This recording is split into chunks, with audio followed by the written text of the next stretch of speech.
Ladies and gentlemen, the 1992 High School All-American, 82 Defensive Player of the Year, Dade County, 1983 National Champion, third overall pick in the 87 draft.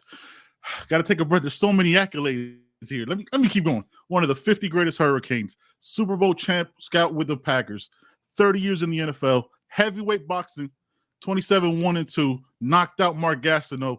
Ladies and gentlemen, the general manager of the football operations for the University of Miami Hurricanes, Alonzo Highsmith. Thank you so much for coming on the show, Zoe. How you doing, sir? Man, I'm excited to be here, and I'm sure we've got a lot to talk about, but excited. Thank you so much for being here, sir. Again, man, thank you very much. It's an honor to be here with you guys.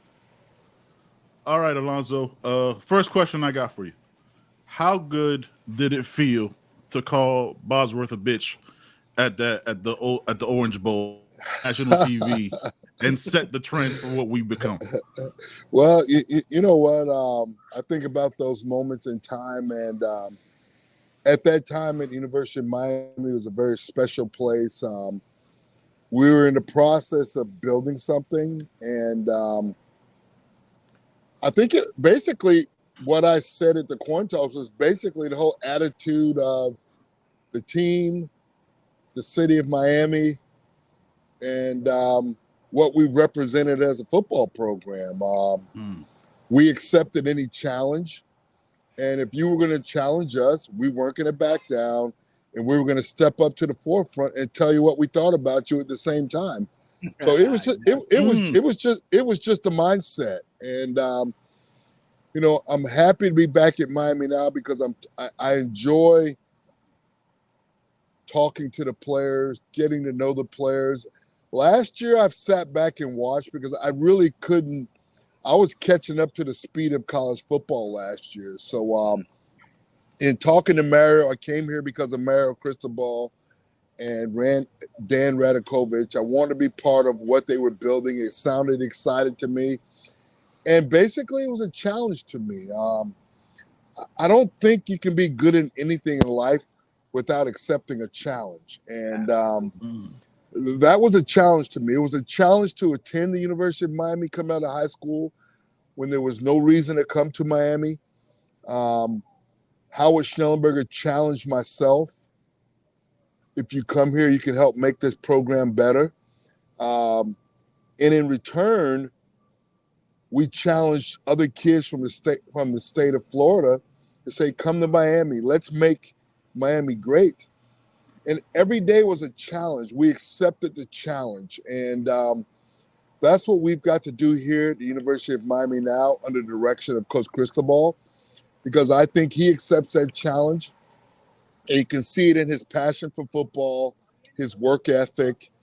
And I think anyone who walks in our building, you have to be ready for that challenge, to accept it, embrace it, and understanding who you are and who you want to become.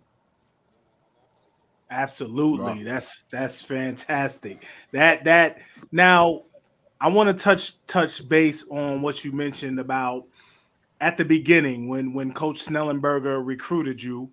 You had a chance to go anywhere, right? And you wanted to stay in Miami. You wanted to bring back the program.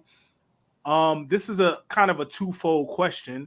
Why did you decide to come to Miami when you had a chance to go anywhere else?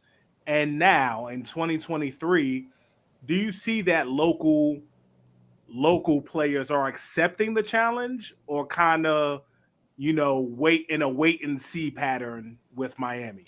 Well, for myself, when you say accept a challenge, there was nothing to compare it to when I came to Miami. Miami was a program that won 7-8 games a year. A few years before that, they had lost to Florida A&M. I had really never heard of the University of Miami until probably about 1980, 1981, because I grew up in Montreal, Canada.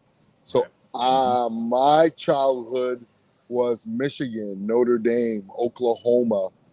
I remember watching Florida State in the Orange Bowl against Billy Sims, and I thought that was what college football was. And I don't remember Miami being part of that growing up.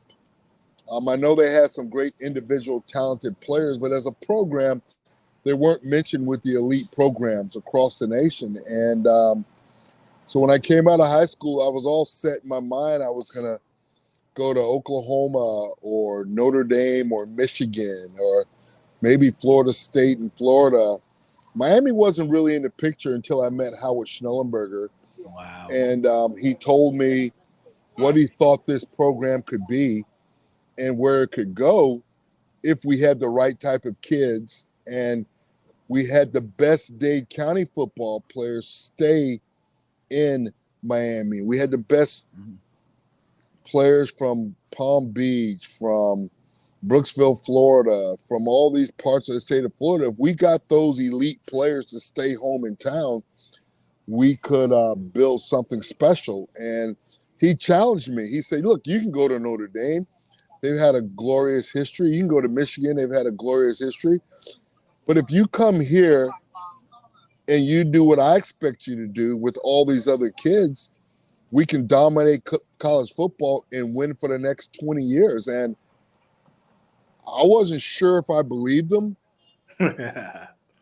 but Right.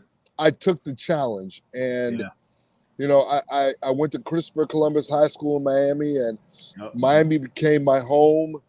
And I thought it was an opportunity to play in front of my friends and family in Florida. So I decided to take that plunge and, hey, let's make this place special. And that's what we tried to do.